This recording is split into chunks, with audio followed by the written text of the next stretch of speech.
रखने रे। एक्सरसाइज 3.5 का 1 नंबर खत्म हो गया था। 2 नंबर का सवाल होगा। 2 नंबर का 1 नंबर सवाल कहता है तुम्हारा ए और बी के किन मानों के लिए निम्न रैखिक समीकरणों के युग्म के अपरिमित रूप से अनेक हल होंगे।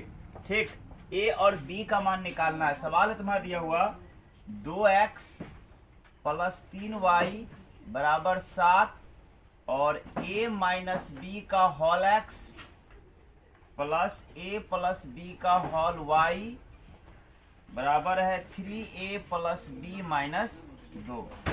कह रहा है इसका a का मान कितना होगा और b का मान कितना होगा। ठीक है,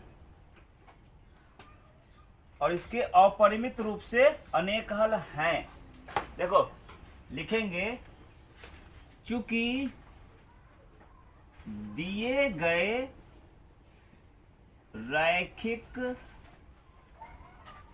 समीकरण युग्म जोड़ा है ना, चूंकि दिए गए रैखिक समीकरण युग्म का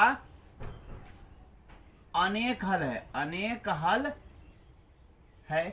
अब अनेक हल है तो कौन सा कंडीशन होगा, याद करो। अनेक हल होने पर होता है a1/a2 बराबर होता है b1/b2 और ये भी बराबर होता है c1/ होता है ना ये कंडीशन, तब तो जाकर बराबर होते तीनों। तो अब बैठा लो a1 का मान 2 बटे a2 का मान कितना हो गया a - b बराबर b1 का मान 3 और बटे b2 का मान a + b। c1 का मान माइनस उधर रहना तो कोई दिक्कत नहीं है। कितना माइनस में 7 क्योंकि हमको इस साइड लेना था ना, तो -7 हो जाएगा। अब बटे c1 का c2 का मान सब इधर प्लस उधर क्या जाएगा, इधर आ जाएगा माइनस में 3a + b -2 माइनस रहेगा ना, तो माइनस खत्म हो जाएगा। अब यहां से बराबर कर लो। एक बार इस दोनों को बराबर करेंगे 2 बटे a - b बराबर 3 बटे a + b तथा एक बार इस दोनों को बराबर करेंगे 3 है ना बटे a + b बराबर 7 बटे 3a + b - 2। कोई दिक्कत। अब हल करो। 3 गुना a करोगे तो 3a माइनस 3 गुना b करोगे तो 3b बराबर 2 गुना a करोगे तो 2a होगा ना और प्लस 2b। कोई दिक्कत। अब क्या होगा 3a - 3b दिया हुआ है, इधर प्लस देखा जाएगा -2a - 2b बराबर कुछ है तो 0, यानी कि 3 को a में से 2 को a घटेगा तो 1 a बचेगा। 3 को b माइनस और 2 को b माइनस मिला के माइनस में 5b बराबर कितना 0। तो हम कह सकते हैं a बराबर इधर माइनस में 5 देखा जाएगा प्लस में 5b, यानी a का मान 5b हुआ। समीकरण मान लो क्या 1। अब यही मान इसमें बैठाओ। देखो यहां इसको हल करते हैं 3 गुना 3 करेंगे 3 तिहाई 9a प्लस 3 गुना b तो 3b माइनस 3 गुना 6 बराबर 7a प्लस 7 गुना b तो 7b। अब सब इधर कर लो 9a प्लस 3b माइनस 6 दिया हुआ है, तो सब उठा के इधर लाओ माइनस में 7a माइनस में 7b बराबर क्या 0। 9 को a में घट रहा है 7 को तो कितना बचेगा 2a।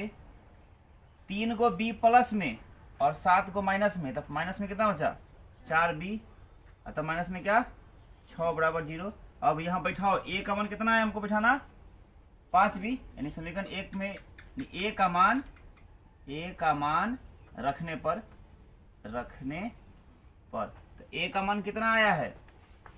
देखो सवाल है तुम्हारा 2 गुना a का मान कितना आया है हमको 2 का 2 रह गया गुना a का मान है 5b है ना 5b और माइनस 4b दिया हुआ सवाल में तुम्हारा, और फिर -6 बराबर 0।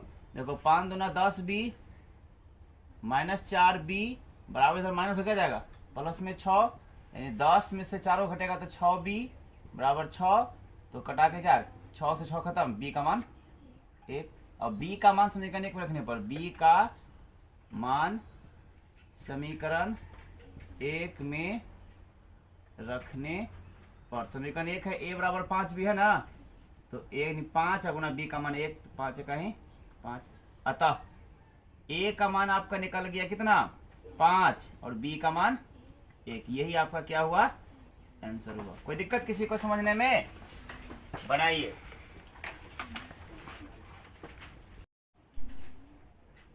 देखो 2 नंबर सवाल कहता है तुम्हारा कि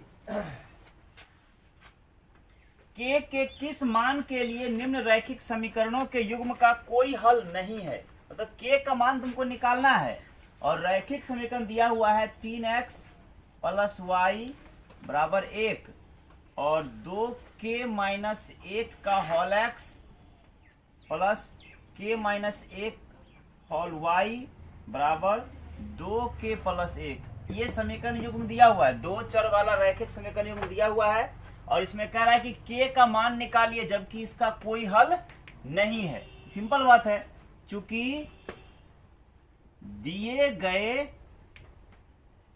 समीकरण युग्म है ना, रैखिक समीकरण युग्म या समीकरण युग्म का कोई हल नहीं है, कह रहा है ना कोई हल नहीं है। तो कोई हल नहीं का मतलब क्या हुआ, कौन सा कंडीशन होता है ऐसा स्थिति में? जब कोई हल नहीं होता है तो सूत्र होता है a1 बाई a2 बराबर होता है b1 बाई b2, लेकिन ये बराबर नहीं होता है c1 बाई c2। तो बैठाइए, a1 का मान आपका है 3 और a2 का मान है 2k माइनस 1 बराबर b1 का मान कुछ नहीं तो 1 और बटे b2 का मान k माइनस 1 बराबर नहीं होना चाहिए c1 का मान माइनस 1 और बटे c2 का मान माइनस में 2k प्लस 1। माइनस वन खत्म हो जाएगा। कोई दिक्कत?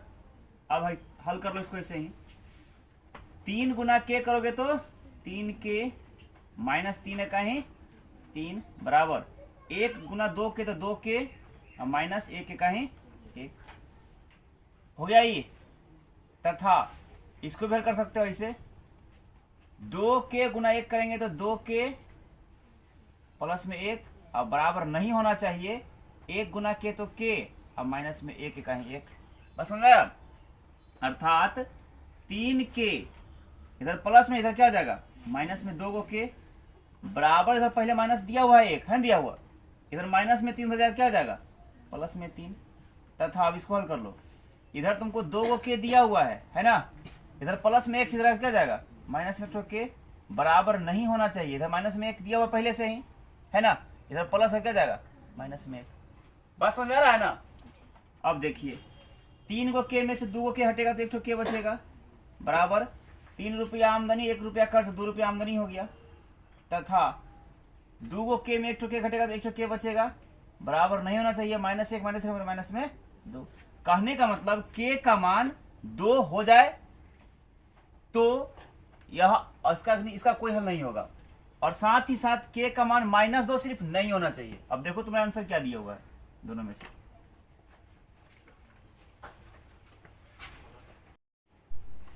देखो 3.5 का प्रश्न नंबर 2 के बाद आपका आता है कितना 3 नंबर में सवाल कहता है कि निम्न रैखिक समीकरणों के युग्म को प्रतिस्थापन विधि एवं वर्ज गुणन विधि दोनों से ज्ञात कीजिए और किस विधि को आप अधिक उपयुक्त मानते हैं। दोनों विधि से बनाना है, जो तुमको अच्छा लगे उसको लिख लेना है, ठीक है। तुम लोग को प्रतिस्थापन भी सिखाए हुए हैं और वर्ज भी सिखा दिए थे, कल सिखाए थे ना। देखिए सवाल है आपका 8x प्लस 5y बराबर 9, 8x प्लस 5y बराबर 9 और दूसरा है 3x plus 2y, 3x plus 2y बराबर कितना 4। पहले हम प्रतिस्थापन विधि से बना देते हैं। प्रतिस्थापन में क्या है, पहला सवाल को क्या करते हैं प्रतिस्थापन विधि कर रहे हैं, प्रतिस्थापन विधि इस विधि से हल करते हैं। हालांकि हल किया हुआ है, जिसको दिक्कत होगा जाके देखना किस पर यूट्यूब पर, ठीक। सबसे पहले इसमें क्या करते हैं, जो पहला सवाल होता है समीकरण उसको लिख लेते हैं और समीकरण 1 मान लेते हैं। मान लिए दूसरे वाले को हल करते हैं, 3x प्लस 2y बराबर 4, तो 2y बराबर 4 इधर प्लस क्या जाएगा माइनस में 3x या y का मान हो जाएगा 4 माइनस 3x बटे 2। समीकरण क्या हो गया आपका 2। y का मान समीकरण 1 में प्रतिस्थापित करने पर y का मान समीकरण 1 में प्रतिस्थापित करने पर समीकरण 1 आपका है 8x प्लस 5y बराबर 9। तो 8x प्लस 5 और कोष्ट y का मान कितना है 4 माइनस 3x बटे 2 बराबर कितना 9। यहाँ कुछ एक होगा ना, 2 और 1 का लघुत्तम लेंगे तो 2 2 अठे 16x अब प्लस 1 से गुणा तो उससे मिलता ही रह जाएगा, 5 चौके 20 अब प्लस माइनस माइनस में 5 दिया 15x बराबर कितना 9।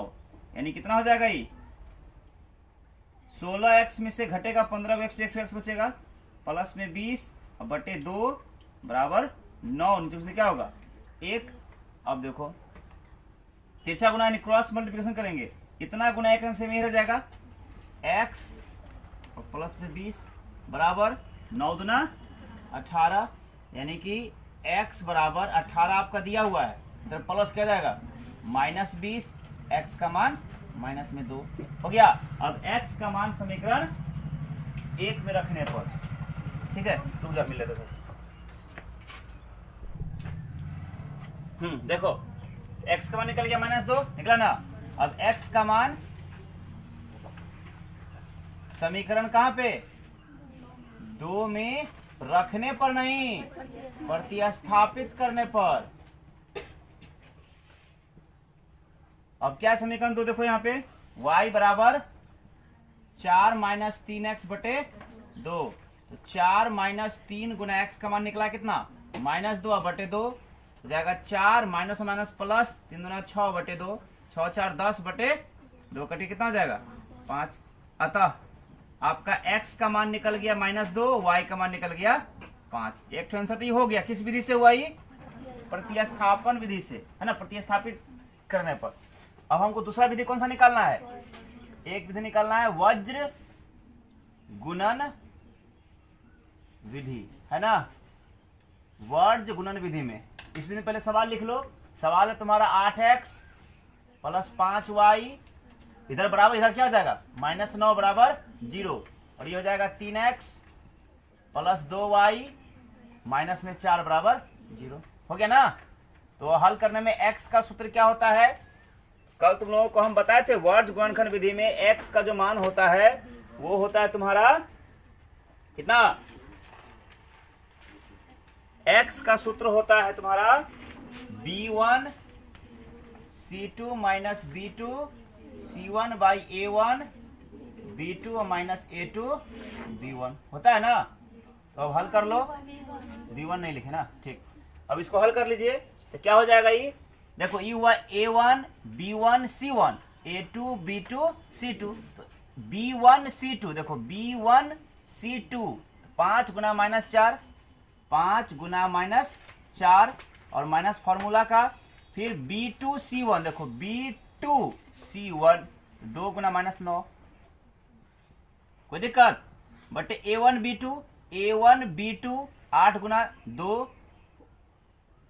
फॉर्मूला का माइनस a2 b1 3 गुना 5 हो गया ना।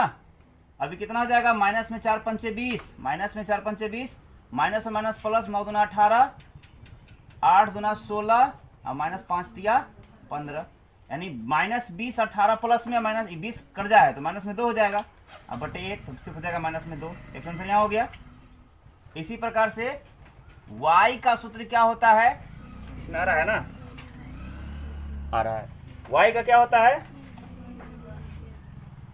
y का फॉर्मूला तुम्हारा होता है c1 a2 minus c2 a1 by a1 b2 minus a2 b1 ये फॉर्मूला होता है, कल लिखा है तो लोग बताए थे। अब बैठाइए c1 a2 देखो c1 a2 -9 गुना 3 फिर फॉर्मूला का माइनस c2 a1 8 यानी कि -4 गुना 8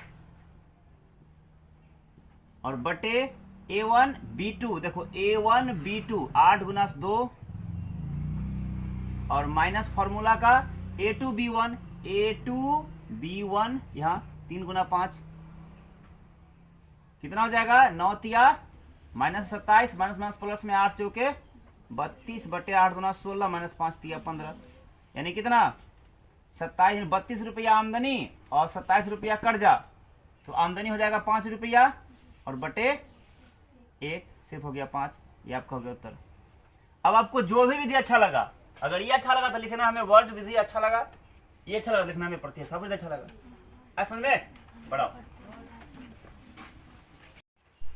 देखो प्रश्न नंबर 4 में कहता है निम्न समस्याओं में रैखिक समीकरणों के युग्म पहले बनाना है, उसके बाद यदि उसका अस्तित्व है तो किसी भी बीजगणितीय विधि से, चाहे तुम कोई विधि बना लो, वर्गगुण विधि बना लो, विलोपन बना लो, प्रतिस्थापन बना लो, ग्राफीय बना लो, चारों में से जो तुमको मन लगे वही विधि बना लेना है। ठीक है, इसमें कंडीशन नहीं कह रहा है, तुम जिसमें बनाना चाहते हो बना लो, फ्री हो। पहला सवाल है एक छात्रावास में मासिक व्यय का 1 भाग नियत है, ठीक है, तथा शेष इस बात पर निर्भर करता है कि छात्र ने कितने दिन तक भोजन लिया यानी खाना खाया। जब एक विद्यार्थी ए, किसी विद्यार्थी का नाम है ए, जो 20 दिन भोजन करता है यानी हॉस्टल में रह के 20 दिन खाना खाता है, तो उसके लिए 1000 रुपया छात्रावास को देता है, अदा करता है। ठीक है, जबकि एक विद्यार्थी बी जो 26 दिन तक भोजन करता है, वह उसके लिए छात्रावास को 1180 रुपये देता है। तो बताना है कि नियत व्यय और प्रतिदिन भोजन का व्यय क्या है। ठीक है, देखो मान लेंगे 4 का 1 नंबर है ना, माना कि छात्रावास का नियत व्यय मतलब एक नियत खर्च x रुपया है मान लिए, तथा प्रतिदिन का व्यय, प्रतिदिन का अलग से कितना रुपया व्यय है y रुपया। व्यय मतलब क्या, व्यय मतलब क्या रे, खर्च, है ना। मतलब नाम लिखवाओगे तो पहले x रुपया दे दो, अब 1 दिन खाओगे तो y रुपया और दो, 2 दिन खाओगे 2 को y दो, 3 दिन खाओगे 3 y दो। बस समझ आया। नाउ अब चूंकि ए कितना दिखा है 20 दिन ना, 20 दिनों के लिए 1000 रुपया देता है या अदा करता है। क्योंकि ए जो है 20 दिनों के लिए कितना रुपया देता है 1000 रुपया, इसलिए अब सिंपल सी बात बताओ, जब वो 20 दिन तक हॉस्टल में खा रहा है तो पहले तो नाम लिखवाया ही होगा वहां पे, तो नियत भाड़ा तो उसको देना पड़ेगा, नियत खर्च। तो नियत खर्च कितना है x रुपया, 1 दिन का है y रुपया, तो 20 दिन का 20y, और दोनों रुपया मिला के कितना रुपया दिया है 1000। समीकरण तुम्हारा क्या हो गया 1। पुनः उसी प्रकार से चूंकि b कितना दिन है 26 दिनों के लिए 1180 रुपया क्या करता है देता है या अदा करता है। ठीक है, अब सिंपल बात बताओ, यही जब 26 दिन तक खाना खा रहा है तो नाम तो लिखवाया ही ना होगा वो भी, तो नियत खर्चा देना ही पड़ेगा उसको भी। तो नियत दिया x रुपया और 1 दिन का है y रुपया, तो 26 दिन का 26y, और दोनों मिला के कितना रुपया 1180। समीकरण क्या हो गया 2। विलोपन विधि कौन विधि से हल कर लेंगे समीकरण 1 और 2 को। समीकरण 1 और 2 को हल करने पर समीकरण 1 आपका है x प्लस 20y बराबर 1000, और दूसरा है x प्लस 26y बराबर 1180। घटाने पर, क्या करने पर घटाने पर, क्योंकि यहाँ प्लस है तो माइनस, प्लस है तो माइनस, और प्लस है तो देखो ऐसा ही प्लस में माइनस में खत्म। 26 को y कर्ज है, 20 को y आमदनी है, तो 6 को y कर्ज हुआ। 1180 रुपया कर्ज है, 1000 आमदनी है तो 180 रुपया कर्ज हुआ। तो क्या हो जाएगा माइनस से माइनस खत्म, 6 इकाई 6, 6 तिया 18, 30। y का मान कितना हो गया 30। अब y का मान कहीं भी समीकरण 1 या 2 में रखने पर y का मान y का मान समीकरण 1 में रखने पर। समीकरण 1 आपका है x प्लस 20y बराबर 1000, है ना। x प्लस 20y बराबर 1000, x का मान निकालना है हमको। अब प्लस 20 गुना y का मान निकला हुआ है 30 बराबर कितना 1000। x प्लस 20 गुना 30 करेंगे तो 600 बराबर 1000, या कह सकते हैं x बराबर 1000, इधर प्लस क्या जाएगा माइनस 600, यानी 1000 में 600 घटेगा तो 400। अतः छात्रावास का नियत व्यय, यानी कि अगर छात्रावास में गया तो पहले कितना सा नाम लिखाना होगा 400 रुपया दीजिए पहले नाम लिखाने के लिए वहां पे, यानी कि एंट्री के लिए। इसके बाद प्रतिदिन तथा प्रतिदिन का अलग से भोजन पर खर्च कितना माने थे y ना, कितना रुपया y का मान 30 रुपया। मतलब पहले छात्रावास में एंट्री करवाओ 400 रुपया देके, ठीक। इसके बाद जितना दिन खाओगे उतना 30 रुपया देते जाओ। यही इसका सवाल का हल हुआ। बनाओ।